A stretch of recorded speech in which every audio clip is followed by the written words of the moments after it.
Give us a locus. Here, So where are we? Those two yellow buildings over on the east side. Now, am I videoing on this side of this fence? Right, so this is a white building they painted to be used as offices. But the yellow building in front of us and the yellow building to the right was once the Boys and Girls Club. The yellow building straight ahead there. Right. And the yellow building on the other side of the fence. Right. Those were the Boys and Girls Club facility. Let's walk on the other side of this fence. And this fence was put up by one of the companies to keep people out of their parking area. Well, and good luck with that. We're walking right into it. It doesn't work well. And here's the raised garden for the Boys and Girls Club to teach them gardening. This was the Boys and Girls Club, and I see their fence, metal fence, runs right through the Girls and Boys Club. Right, Catherine? Yep. Runs right through it. Just trying to keep people out. So tell us about this little garden area here. So this was their garden to teach the kids sustainable practices, how to garden. Sustainable practices. You know, they did quite a good job of trying to teach them to use drip technology, you know, and things like that. But, I mean, obviously it's not being used anymore. The Girls and Boys Club have moved out. Yes? Yes. When did they move out? About a year and a half ago. Year and a half ago. And can you tell us? Well, last May. Last May of 2012. And why did the Boys and Girls Club move out? Well, that's shrouded in some conjecture because what I know happened was people had discussions about the proximity to the site 31 and 32 here. Radioactive. Radioactive site 31 and 32. This was methane?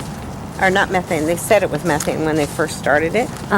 But it was arsenic and DDT and just PCBs, everything. Oh, the whole soup. The whole stew. The whole chemical and radiological stew? Yeah, which is interesting because, see, obviously the fences don't do a darn thing for this. So this is where our kids would play because these fences weren't there. But this is also where kids could get in again. If they felt like climbing. So this thing was cleaned up. They're saying it's cleaned up. I'm not. Do you see the dead trees? Those were all living before they started this work. Interesting to me that that's the wind pattern. The live trees over here, live trees over here, wind goes through here, you have radioactive material and you're pulling up chemicals and those are the trees that are dead. That makes sense. And there's a daycare center right there on the other side. Now, is that the slant roof one? Yes. I'm zeroing in on that right now. That's a daycare center. Yep. Look how close it is. And the grassy area to the right is where the NERT staging area would be in an emergency. The NERT staging area, can you tell us what NERT stands for? Neighborhood Emergency Response Team. It's a fire department funded training program, which is excellent, except that would be where they would tell everyone to go and meet in the middle of the island. And you are right across from a zone that is most likely still not finished. It's finished to their standard. And which is, what do you think of their standard, Catherine? It's shit. Their standard is the lowest standard that they can get away with. And in order to picture that, just look at the state of this fence. If you can visualize this fence on this video, that is their standard. This is a perfect example of their standard, this fragmented,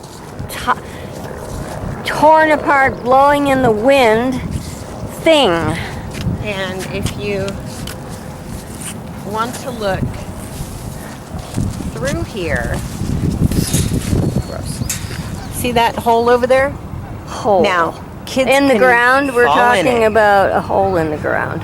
Where all the dead trees, they closed off that road, all those dead trees over there, and that pit is wide open. Children can get in that pit. Okay. In fact, I want to walk through there to it, just to prove that this is not a problem. You're kidding me, of course. Of course I'm kidding. I'm not walking in there, and I'm gonna probably have to send some emails out to kids. Tell them not to walk in there. That's a pit. I want to get over this fence again. Talk in a loud voice and, and show that pit. Okay, so there is a pit over here. That pit was dug to remove radioactive material or chemically contaminated soil. It is a pit probably about 10 feet deep and maybe 40 feet wide in areas. The ducks swim in it. It's between the daycare center and the Boys and Girls Club.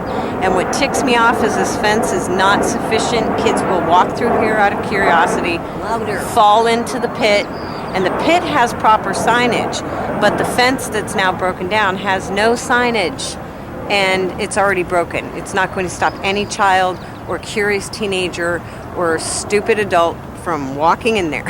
And we were talking about the broken fence right here. Is this the broken part you're talking about? Yes. You see this? Anybody, again, this is a different clip, anyone can get in there. Even I can get in that. It's quite low to the ground.